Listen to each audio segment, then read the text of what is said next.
เสียง เดี๋ยวไว้เราตังค์ไม่ให้เอาเนี่ยเราตังค์มาตังค์ไว้ ใส่ได้อยู่บ่ ได้ฮันแหละตังค์มากลายใช้มากลายไว้อยู่ใช้มือเจ้างั้นไปเอาไปไว้ ใส่ได้อยู่บ่คือเด้จะใส่ได้ย้อนสวัสดีอีกรอบเด้อพี่น้องเด้อโอ้ยหูจักความเด้เป็นลูกของอาเจกบ่โอ้ยเอามาให้ข่อยพี่พูดไปให้อาเจกไปให้เจกเด้อให้เจกนั่ง ทีแรกก็สิเบิ่งไม่ใหญ่เนาะ เห็นบ่ ทีแรกก็สิเบิ่ง อยู่กับอ่าวนะคือจังว่า เบิ่งเพิ่นนั่ง ผู้ เบิ่งเพิ่นนั่งนะ ระวังง่ายเด้อมางามนั่งเบิ่งอยู่เด้ออีกรอบจ้าพี่น้องเพิ่นสิแกงหน่อไม้ไว้ต้มเพิ่นสิต้มไว้จำแจ่วแพงกันละแพงกันบ่มื้ออื่นอีแม่ก็มาแล้วอีแม่เศร้าแล้วโอ้ย ใหญ่มากเลยได้ลืมกันแล้ว เห็นหน้าลูกหน้าเต้าลูกไผ่ลูกชายมาเลยเศร้าแล้วบาดนี้ นะยังเศร้าไว้เลยเนาะ พันวินไปแห่งเศร้าไว้ ทูดูมากลาทูก่อน สุจักกัน ทูเอาไว้ลงทุนหนาม็อบ สวัสดีครับก่อนทูน่ะมึงเนี่ยนะหูควม สวัสดีครับ คือคนหูถึกว่า จะเอกันยุก ออกแล้วผมในตานะ เจอบัวลืมนะ สิจุบละสิจุบบ่นั่น โอ้ยมันดียังยุกมันหมายเอาออกคิดเสียจังไงนี่ นี่สีตานั่นครับสีตา อยู่ในครับอยู่ในนิ่งตามดี แม่มาแต่บ้านเมื่อเช้านั่นแหละพี่น้องเอ้ยลงไปซับนางว่าจะกินต้มไอ้แมวโอ้ย สมองเสื่อมไปดี แมว ตายแล้วกูเลี้ยงหลานไม่ไงกลับมา ระวังได้ยุงอะมันกินคอยเลยนี่ เบิ้งยุ่ง ลายไปแต่สั่งเด้ จังเวทน่ะยุ่งกันยัง น่ะคือเก่าเลยคันบ่ยุงกินมันห้ามบ่ ฮะฮ้อนบ่เจ้านาสิเปลี่ยนเสื้อให้เด้อมันฮ้อน ท่านบ่อาบน้ำบ่ บ่อาบมันได้จังได๋ ทุกแขวอยู่ลูกมันทำทุกแขวอยู่ เขียวกับเนื้อปลาไปสั่นแต่ว่าละลายเขียวกะ ใช้บักบาทมาทำเด้ ก็นั่นเนื้อปลามัน ฮะอันใดว่าอย่างทุกแขวอยู่มันทำทุกแขวอยู่เจ้าจื้อครับบ่ไปสิเบพี่บักบาทนั่นพูด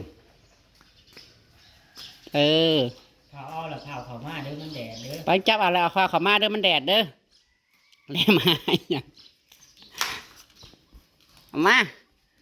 ไว้มันแดด เจ้านาเปลี่ยนเสื้อให้ ไม้มามันเลยนะ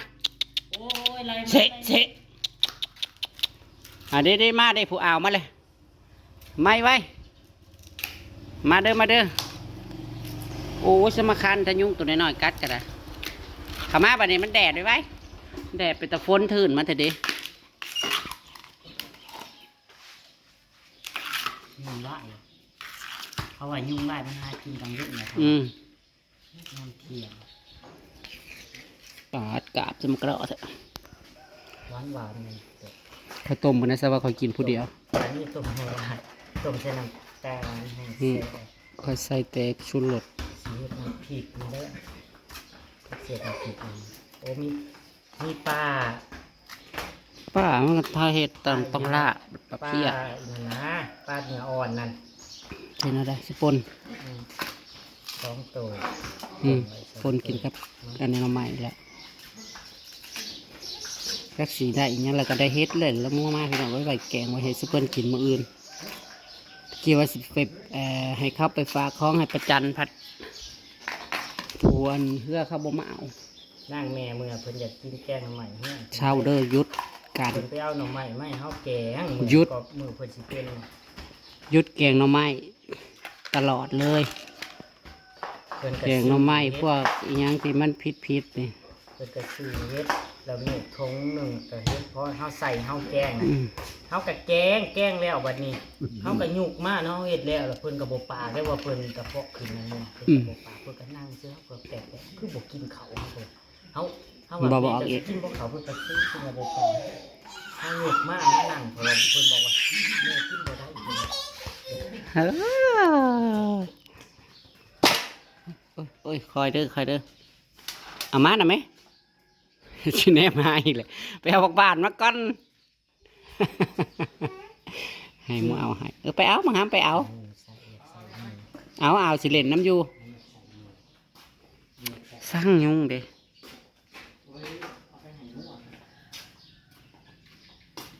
เอามาขึ้นมาโอ้ไปสู้อ่าวไปตีกับอ่าวเด้อโอ้ไปน่าเอาแหละไปน้ำคอยแน่นักกดทีมชาติ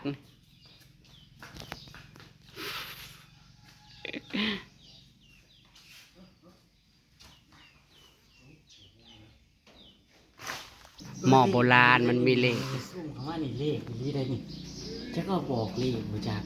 เฮ้ยเขาบ่ได้ซื้อเนาะ1 2คือเขาเว้าอีบ่จัก สองอะไร 2 2บอก พี่น้อง โอ้ยมีเลข2กับเลข0 หมอใบนี้ตั้งแต่สมัยใด จากอีแม่เรา มันเป็นแต่เกิดถูกบ่ เราอีแม่เราเป็นคนที่บ่มักที่โอ้เรื่องอะไรฮะ เคียงกับปาดออกมันเสี้ยอ่อนๆเนี่ยมันอยากเป็นเส้นโอ้ยอ่อนโพดเลยนะกะเอาแต่ว่าคืออ่อนเลยโอ้ยังอ่อนอยู่เลยอีหยังเลยม่วนบ่ฮะไปเต้นน้ำอ่าวผมจะกระเฮ็ดอ่อนโพดคอยว่าเสียดายเขาก็ว่าเขาตัดอ่อนนะ เรานั่งยิน บนนี้มันก็เกิดขึ้นมาใหญ่มาแล้วมันกำลังขึ้นสับลาบอยู่เด้เนาะไก่ผูอีแม่ตัวนี้มันก็ใหญ่แล้ว ก็มีแม่ไก่ผูอะไรอยู่ กับแม่น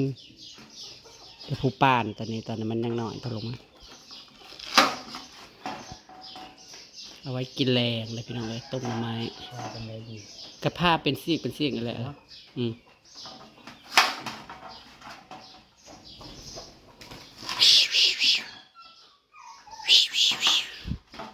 ไก่เพิ่นเบิดแล้วคือแต่ก่อนไก่ลายอีก นี่ก็มันออกลูกอยู่ในเหล้าน่ะ ขากินคู่มือก็ได้แต่ก่อน เป็ดเขาก็ได้6 โตนึง มันจะซื้อเขากินคู่มือตายกัน แล้วมันเบิดก็บ่ต้องให้เราเลี้ยงดอกมัน ตายสวง ยากห้ามกับแพง คล้ายเป็นขีดอะไรขีดหนึ่งก็ได้อีแม่ว่าบ่ ห้ามนะ มั้งเป็นอีแม่ว่ามือถ้าเป็นจกแก่หนึ่งปี ถ้าก็จะปาดออกอ้อนหลายให้เห็นว่าก็ มีเขา เกลี่ยนออกตัวนี้เนาะเจ้าปาดอ่อนโพดเสียดายมัน ธรรมราชนั่งบ่ดำหน้าหรอ ดำซุ่มพญายเลินซุ่มยายแหล่เพราะกระสีดำห้องนั่นห้อมค่ะแล้วก็สิแลนหาเส้นหันแล่นหนีแล้วก็จะยากแล้วเขาเจ้าจ้างแป๊บเดียวใกล้ไผ่สายทางนอกคือลายแท้ นี่ก็ไก่อีแม่นะ ว้าวบุแมนผูมีไก่ขาวไก่ยาง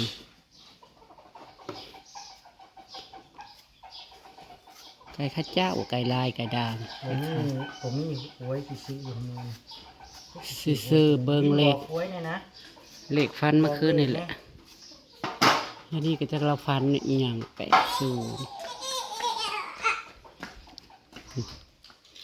แพงกัน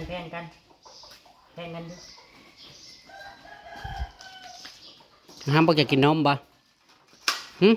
เสียหลายๆน้องส้มมากินหมดเลย ไปให้นมบังห้ามเด้จักแน่ช่อง5หยัง5หยังเดี๋ยวนี้นะ หาตังค์เหรอหาตังค์เหรอ งามหาหยังตั้งนี้นี่เอาบ่อ้าวข้อยก็บ่ได้นั่งแล้วเฮ้ยดินั่งโอ้ยนั่งดินั่งดินั่งดิ เวลาเพิ่นนั่งใส่ว่าเพิ่นเด้งแม่ขนาดว่าเกียนเด้ง แน่ บ่เอามีแล้ว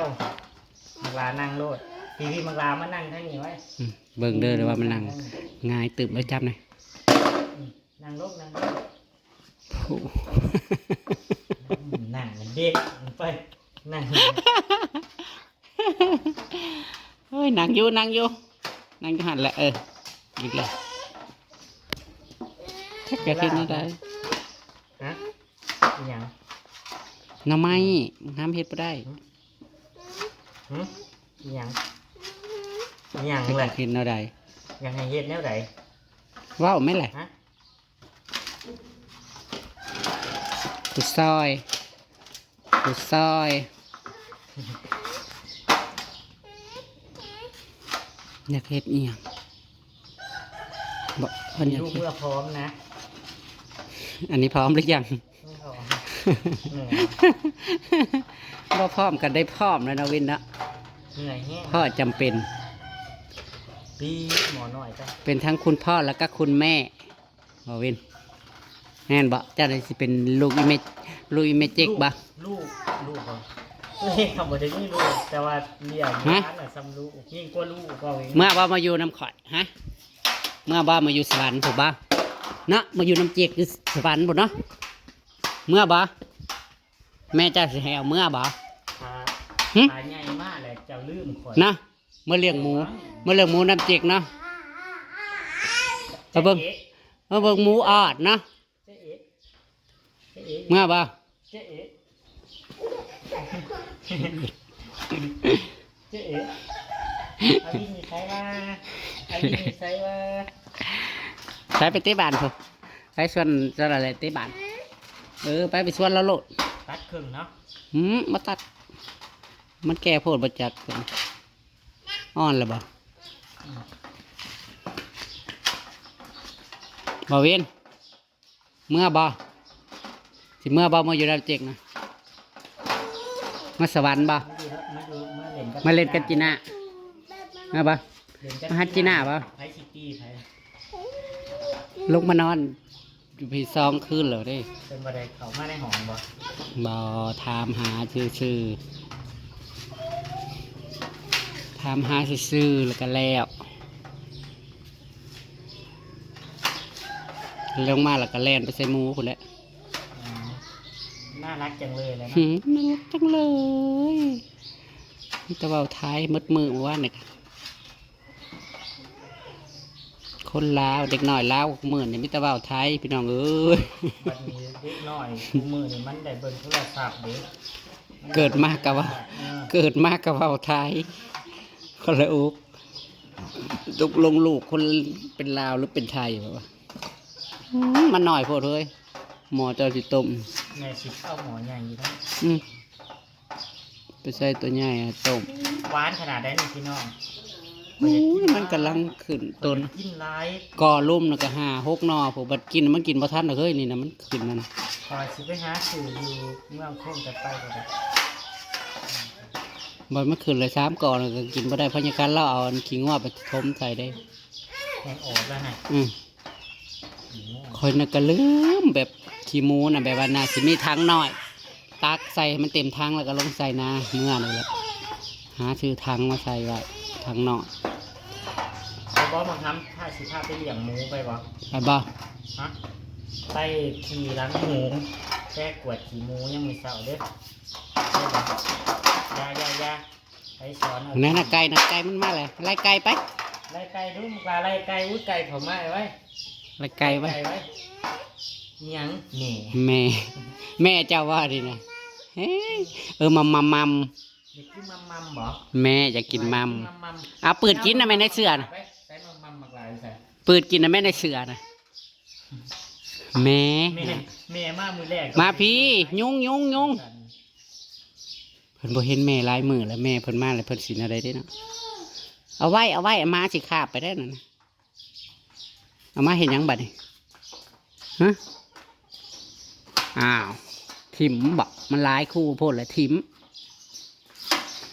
เฮ้ยมันไปเก็บถิ่มมาเลย มันบ่ได้เล่นแต่ของเล่นมันแต่ละชิ้นมันมีแต่อยากมัก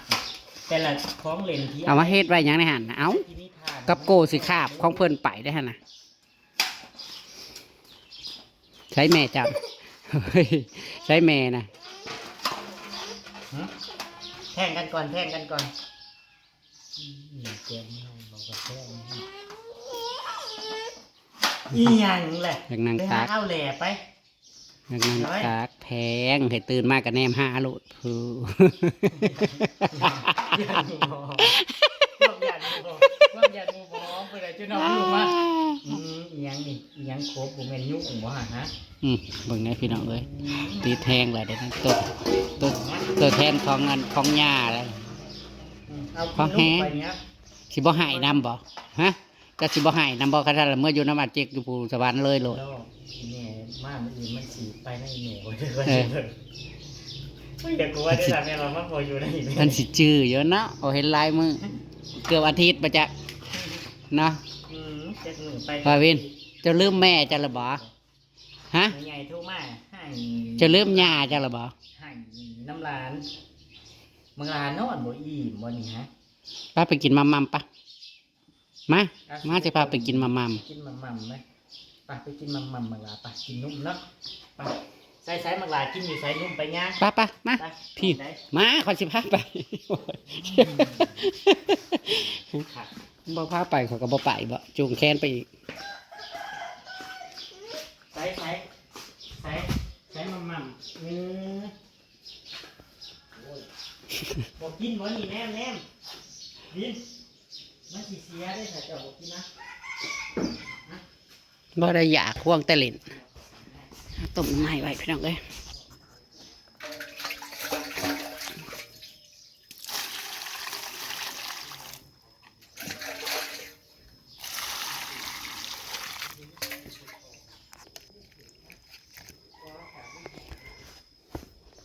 ใช้หมอตัวใดเธอ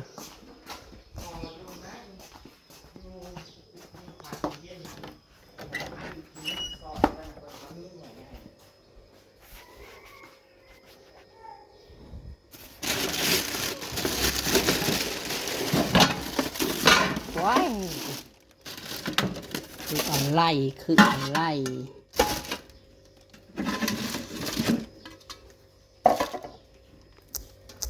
สนุกไหม ม่วนปะ เพิ่นนอนนะจะเพิ่นนอนอย่างไร รู้สึกจังใดได้เลี้ยงลูก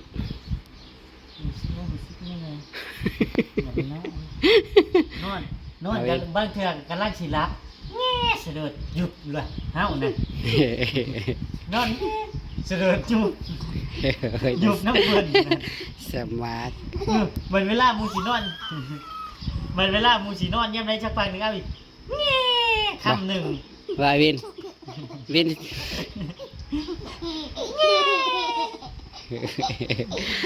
เจ้า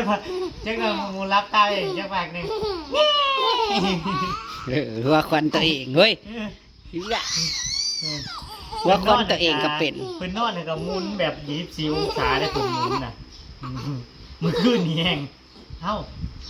ก็จมเพิ่นขึ้นมาเนาะเฮาก็นอนแล้วเฮานอนรับเฮาสิเฮาบุกเหงื่อขึ้นมาเอาหมักวินหายไปใส่ เฮ้ยนาย หัวอยู่นั่นอยู่โจ๊กสีนอนเนี่ยหัว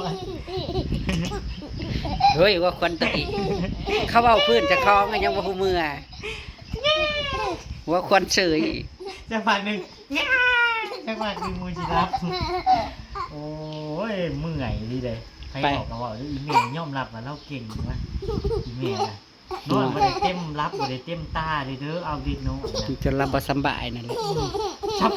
พักหนึ่งนอนไปนอนมาเฮาหอยกันล่างสีรับลุกขึ้นมาเพราะว่าแง่ลุกขึ้นมานั่งแล้วก็ซี่มันขึ้นนี่ซี่ไม่เป็นป่า เฮ้ยว่าเขาจะ บอกกินอะไรกินมันเบิด กินมันเมื่อได้ไหม